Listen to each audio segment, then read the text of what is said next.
الوداد راه سيطرت على الموقفات تقريبا كلها، ورا الوداد سيطرت على افريقيا هاد 10 سنوات كلها، والوداد كانت تربح بركان الي روتور هاد السنوات الاخيره 4 سنين. النهضه البركانيه ما انتصرتش في الميدان ديالها مع الوداد. في اسوء حالاتها الوداد بمشاكل هذه السنه، راه فريق راه عنده عناصر جيده وعنده جوج فروق وعنده تركيبه بشريه ومسانده جماهيريه وعنده كل شيء. بالنسبه لي القيمه ديال الخصم، القيمه ديال اللاعبين اللي كاين هو الجوده في اللاعبين. وانا ما متفقش مع مكوينه تيدير تغييرات بكري. الرايحين انت بركتيه في الماتش ديال القديم، جيتي لعبتي تقريبا ميطا 52 مينوت، والرايح من بين اللاعبين اللي كيشكلوا لك خطوره في اي دقيقه من الدقائق. انا كتعرف اللي كيحسب بزاف كيشيط ليه انتصار هي 3 نقاط وتعادل نقطه. كل جبتي انتصار وهزيمه عندك 3 نقاط، درتي جوج تعادلات جمعتي جوج. بمعنى خص كل ماتش تلعبوا بالقصه ديالو، ما تبقاش تضرب الحسابات الماتش اللي موراه. برافو عليك. هو دابا ديزيكيليبر الفرقه، فقد فيها التوازن بدوك التغييرات. مايولا ما خصوش يخرج لانه في الطاب فورم خطير، هو لو بوازون. شتي ملي خرج مايولا لورج صافي تباراليزا. الرايحي ما خصوش يخرج، انا مون نافي. حتى التغييرات اللي دخلوا هو اللي خلاو النهضه البركانيه هي اللي تسيطر في الاخر.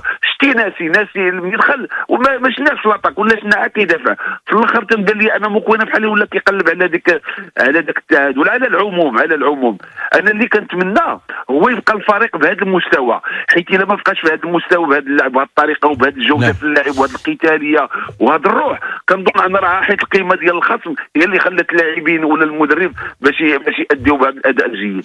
هشام مشعب، كما قلنا تحيه الجمهور ديال الفريق الوداد الرياضي اللي تكبد العناء ديال السفر من الدار البيضاء لمدينه بركان. تحيه لجميع الوداديين وما نساوش الوداديات.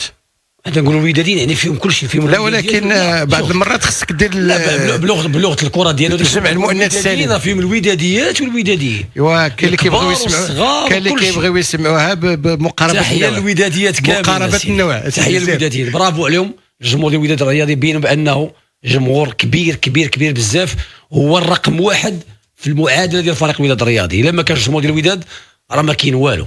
ثانيا الشوط الاول في المستوى، الشوط الاول ضيع فريق الوداد الرياضي، ضيع الفوز. في الشوط الاول كان يحسم المباراه كما قال خويا دريس.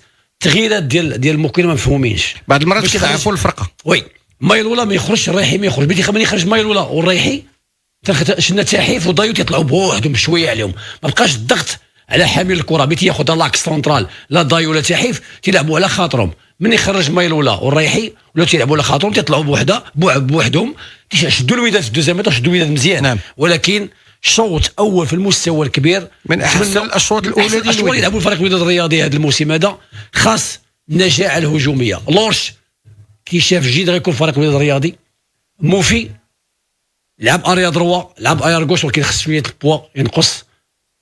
عنده ما يقول في فريق الوداد الرياضي، ولكن خصو ينقص شويه من البوا. اخطاء ديما تنقولها، غنبقى ديما نقولها. اللاعب عبد المنعم بوطويل راه الكواري الطوال ديما تيرجعوا لينا حنا. راه جامع تقريبا 90% ديال الكواري الطوال اللي تيتلعبوا بالطوال تيرجعوهم للعابه ديال بركان وتيطلعوا بها وتيحاصروا اللاعبين ديال الفريق الوداد الرياضي. لعبوها ضربه كواري الطوال راه ما خداميش على الفريق الوداد الرياضي.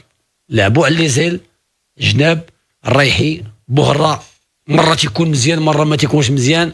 ما عرفتش انا سيف ديال بوهرة شنو. بوهرة غيوصل المباراه رقم 100 في المقابله المقبل، رقم 100.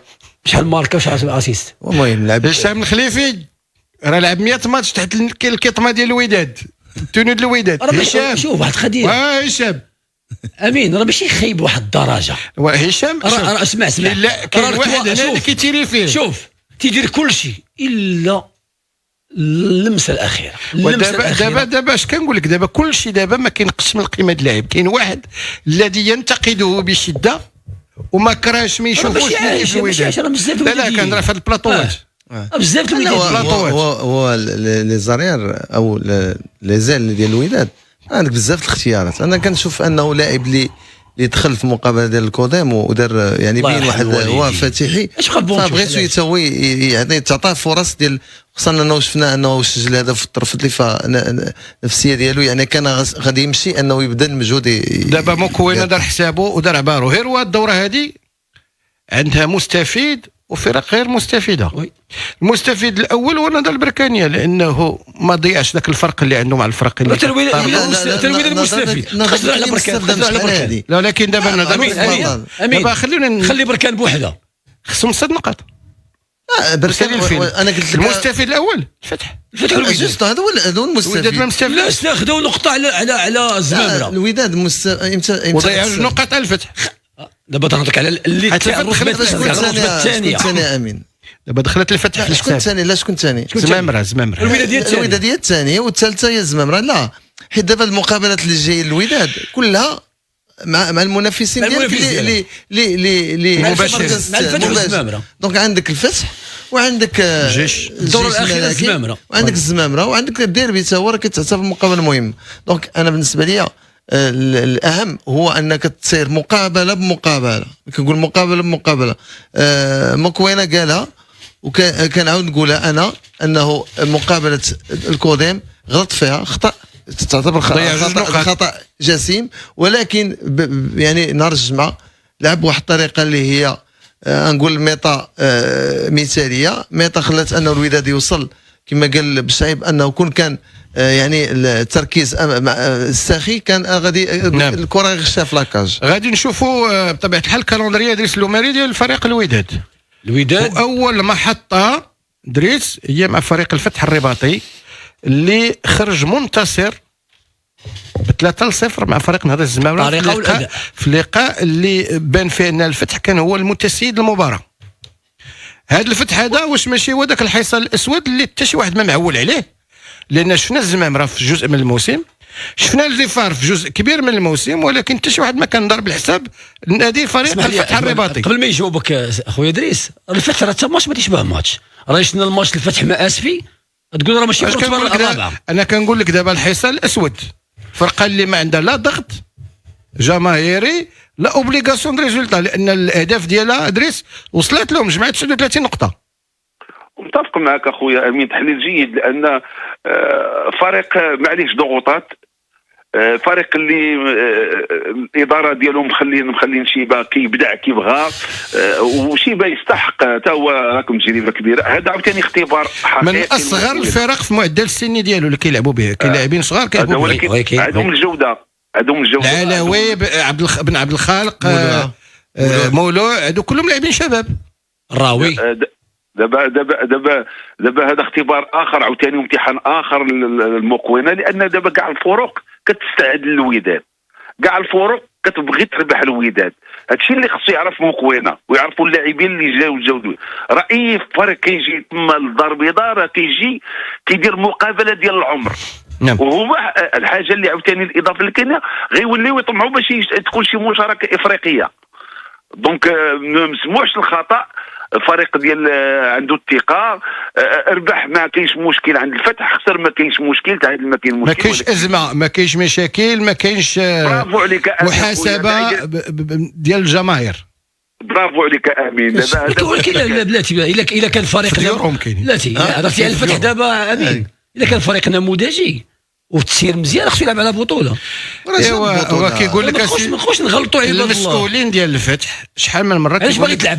علاش تلعب البطوله انت؟ خليني نجاوبك. كيقول لك نهار اللي يكون الفير بلي فينونسي غنلعبوا على البطوله، حد الفير بلي فينونسي ما كاينش. كيعتبروا ان اللعبه ملغومه. هي اللي داوا كداك سيده مع ركراكي، كان فرصه جات والهوته جات، ومن الهوته استغلوها. فهمني دابا خويا دريس الفير بلي فينونسي ما كاينش. خويا دريس اسمعوا فريق منظم كذا كلشي كذا وخدام على البطوله. هشام الفير بلي فينونسي ما كاينش في البطوله. نهار اللي غادي نطبقوه بشكل مقنن شحال من فريق غادي ياكل عصا، وانت عارف وانا عارف. اللعابه ديال الفرق غادي يجيبوا 17 18 كاين الفرق كيحطوا الدوزيام ديفيزيون. كاين الفرق اللي خصك تمنع لهم لونكادرومون ديال كدير لهم كتقول لهم ممنوع الترانسفير، ممنوع الانتدابات، وكتطبقها. ماشي حتى كتسجل مع اللاعب وكتعمل التسجيل ديالو كتقول له ما تصورش مع اللاعب سيد الرئيس. وكاين الفرق اللي شي وقت من الاوقات خصك تطبق على داك الشيء اللي طبق على غلاسكو رانجرز وعلى بارما وعلى فرق اخرين ثم يطيحوا. شحال من واحد غينزل ايوا ينزلوا كل شيء ويعاودوا يطلعوا. نهار اللي غيكون الفير بلاي فينونسي كنظن ان هذه الفتره غتكون متواجده لان ما عندناش خلل في الماليه ديالها. ونتكلموا على ما هو رياضي، الشق الرياضي ونبقاو في الملعب. الفريق الوحيد امين، الفريق الوحيد اللي غادي بحال الشكل ديال المنتخب هو بركان. لا قلنا المنتخب الوطني ولا المنتخب الوطني كنقولوا بركان فواد والفرق اخرى فواد. بركان غادي بسرعه والفرق اخرى غادي بسرعه. بركان هذا العام استغل كاع المشاكل ديال الفرق، هو ما عندوش مشاكل كاع الظروف. دونك بالنسبه لي الفرق حتى المشاكل الرياضيه، حيت الجيش الملكي نورمالمون ما خصهاش تكون عنده مشاكل، ولكن عندها مشاكل في الداخل ديال اللعب، اما بين اللعابه او بين اللعابه والمدرب. المهم كان مشاكل. حتى الوداد سي دريس، الوداد كان عنده مشاكل، كان عنده مشاكل تحكيميه. وحنا ماشي مشاكل تحكيميه دابا، حنا مشاكل تحكيميه، ازمات اداريه، مشاكل كثيره. وهكاك الوداد كتبقى الوداد هي الوداد بالقيمه ديالها بالتاريخ ديالها راه 10 سنين. هروان نفتحوا قوس على التحكيم ديال عمر بالرضا. التحكيم ديال عمر بالرضا كان في المستوى. اللي بغى يركب على هذه الموجه هذه تيقول لك هادي بهادي، برافو على اشرف بالرضا في هذا الماتش. شحال من واحد ما شاف داك التحكيم بحال هكا ياك. التحكيم جيد، ما كانش الصفاره ما يبقاوش يكذبوا عليه. انا مشيت انا تشاورت على جوج حالات تحكيميه باش نكون واضح، باش للامانه سولنا خبراء في التحكيم على البينالتي ديال بركان، واش كان خصو يكون كارطون جون بور سيمولاسيون لا قال لك لا، البالون كاين وكاين الكونتاكت، بمعنى كتحيد البينالتي وكتلعب الكره. ولا مان ديال حركاس بالون اناتوندو، ما كاين لا مان لا هم يحزنوا لا يتصفر هذا في الباركور. المهم حيت شحال من واحد هذوك شحال من واحد جبد المشوارات وبدا كيقول لهم البيلانتي كان خصو يتصفر. لا هذا الماتش هذا ولاو العلماء بزاف تيروحوا لا انا هضر، انا بغيت اشرف بالرضا كان مزيان. علاش بينالتي ديال الحكم ماشي بينالتي؟ لانه الكره ما غاداش في لو سونس ديال لو بوت، والبالون اناتوندو كاين حتى لا ديستانس الفرق. هذا في لوتر سونس. انا كنت في الملعب وزعما صراحه كان واحد تهييج، وكان واحد انا ما عرفتش، انا بغيت نعرف الجماهير، لانه الجماهير باش ترمي القنينات بهذيك الطريقه وتضرب حكام وحشومه. انا بعدا شخصيا حشومه. وفين علاش كما قلت لا ماشي اخلاقيات هنا. شكون اللي يدخل سميتو انضباط الروح الرياضيه. الاخلاقيات كتكون الكومبورتمون ديال اللاعبين والمسيرين وهذاك راه كومبورتمون برا الملعب برا الماتش. يوسف علاش الحكم ملي تضرب ما مشيش عند الحكم ديال الوسط؟ هذا السؤال علاش؟ اسمعني السؤال واش في التقرير ديال المقابله كاين في هذا؟ دابا الحكم مضروب وتيقول الساخي يلعب بالزربه. اول مره تنشوف انا في كره القدم تيقول الحكم تيقول اللاعب لعب بالزربه. ما تقدرش تقول الاربيط كان مزيان وما تقول له كان لعبها بالزربه. لا كاين الحكم ديال الشرط. لا الحكم ديال الشرط يضرب بالقرعه تيقول الساخي لعب الكورني بسرعه. انا على حسب المعلومات اللي عندي البروتوكول ملي كيكون الرمي ديال شي اوبجي من التريبون، الحكم الشرط كيمشي يهزو وكيعطي المندوب ديال المباراه باش يديروا في التقرير ديالو. نتمنى انه تكون تحترم البروتوكول. واش كان التقرير جوستومون امين اللي بغيت نقول، واش التقرير تكتب فيه انه ماشي غير الاربيط، راه تا مكونات، راه الكميه ديال القنينات اللي تلاحوا عليه راه بزاف. وحنا عاوتاني كما هضرنا على بعض الجماهير، لانه كاين بعض الفرق اللي يعني نعتنا بالصبع ديالنا على بعض الجماهير، من الجيش الملكي، منها الرجاء، منها الوداد، فحتى الجمهور ديال بركان او بعض المحسوبين على الجمهور بركان امين، بعض المحسوبين جمهور بركان كان دائما، انا فت نقولها دائما، كان جمهور بركان دائما مضياف، ودائما كنا كندخل سين ما كانش هكا، وكانت الروح الرياضيه. بركان كانوا الجماهير اللي ما ينساوش انهم كيبغوا الفرقه اللي بغاوها المغاربه كاملين وشجعوا. غير هو هاد السنه بركان كانوا الجماهير ديالها واش نقولوا البعض لا انا كنت في التيران في كل شيء كلام نبي واش كل شيء صار كانوا ماشي كل شيء بيان سور ماشي كل شيء، ولكن راه كتسمع كل شيء. نبدا نسب ونعاير جيتي تشوف الاذكار راه كتسمعها في التيرانات كامل. الذكرى كان الذكر والشعر وكان كل شيء. شوف ما عرفناها السجع، ما عرفناها بلاغه، ما عرفناها المهم نرجعوا للماتش ديال الفتح. دريس، شنو خص الوداد دير في الماتش، علما بانه كل ماتش شيبا كيتعامل معاه بالخصوصيه ديالو؟ شيبا غيفتح اللعب مع الزمامره ويقدر يسد اللعب مع الوداد. شوف بالنسبه لي ماشي دوغماتيك كمدرب كيامن بفكره وحده. شوف شيبا وصل لواحد الدرجه بهذه الخبره اللي ولات عنده نوعا ما، وصل لواحد الدرجه ولا كيلعب بشكل واقعي وكيلعب بحال اللي غنقولوا، حيت كاين مدرب عنده فلسفه ومدرب عنده استراتيجيه. شيبا ستان استراتيج كيلعب على الخصم، على القوه ديال الخصم وعلى الظلم ديال الخصم، دونك كيشونجي شاك فوا لي استراتيجي. لو ستيل كيبقى هو، ولكن لي استراتيجي كيشونجيهم على قبل على ضد. فريق الوداد الرياضي مطالب والوصفه عند مكونه، هو اللي قريب للعابه، هو اللي عارف اللعاب، اللي عارف اللعاب اللي شي اون فورم اللي ماشي اون فورم، اللي عنده الرغبه اللي عنده الحماس، اللي كيابليكي. دابا حنا كيبان لينا اللعابه اللي خصهم يلعبوا واللعابه اللي ما خصهمش يتغيروا، والطريقه كيفاش تلعب الوداد باش تنتصر. ولكن اللي كيبقى مكونه هو اللي كيدير لو شوا تاكتيك، لو شوا دي جوار، الكوتشينغ ديال لو ماتش، لا جيستيون ديال لو ماتش.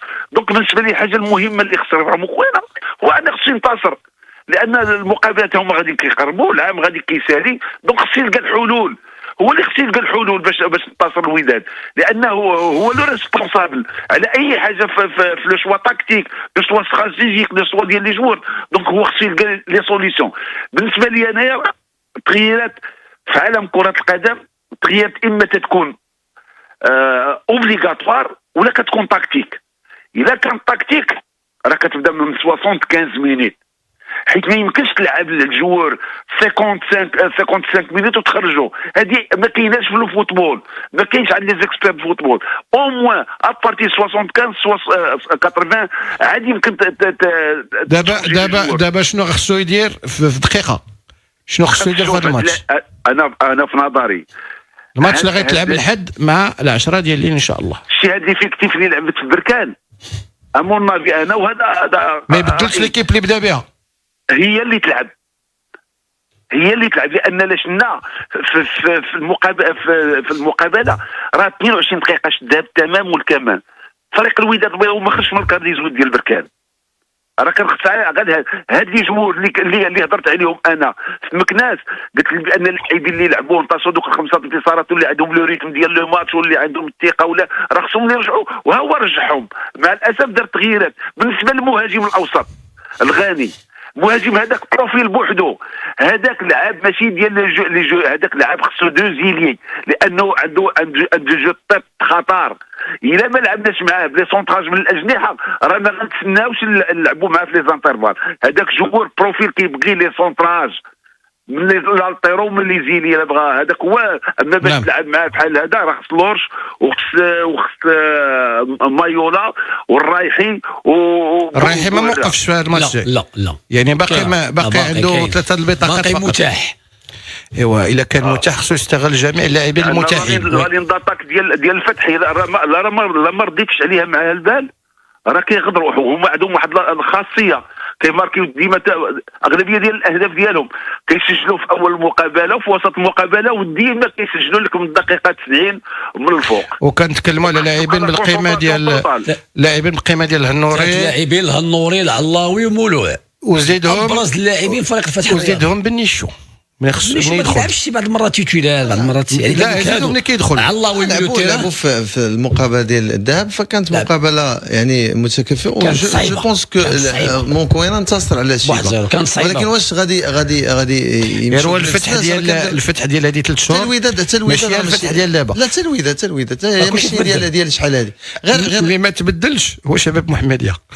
هو خليني ساكت تبديل محمديه، خليني ساكت. شوف كنعرفك كتضحك. لا غير انا واحد القضيه اللي انا شفتها شفت الوداد ملي كيكون يعني التيران مزيان فكتكون تتلعب كره مزيان. وانا شفتها في المقابله ديال العربي الزاولي ديال لا انا جايك هذا هو الموضوع اللي بغيت نهضر عليه، هو انه الملعب بلدي بركان شفتي الارضيه كيفاش كاين، الكره كيفاش كدور. فالوداد ملي غتلعب مع النادي المناسب في هذيك الارضيه، فنتمنى انه الاداره ديال الفريق تمشي تشوف الملعب كيفاش داير دابا.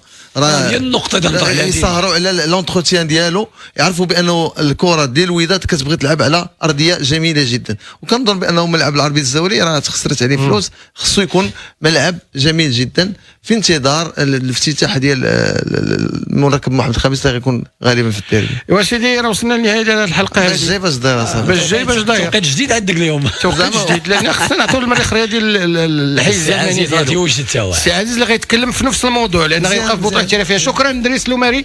شكرا. امين. نعم امين. انا الحاجه اللي خصو واحد الميساج هو بان هذا المنع اللي تمنع فريق الجمهور ديال فريق الوداد البيضاوي كان خطا، والدليل بان الجمهور ملي مشى للبركان عطى واحد ليكزومبل، عطى واحد المثال. حرر المنع. هذه المده هذه الايام الاخيره ما بقاش شي فريق يتمنع دابا، راه ما كانش داك الشيء زعما. انا متاكد بان الجماهير الوداد من هنا لاخر العام غتخرج ديبلاسمون في الماتشات كاملين. انا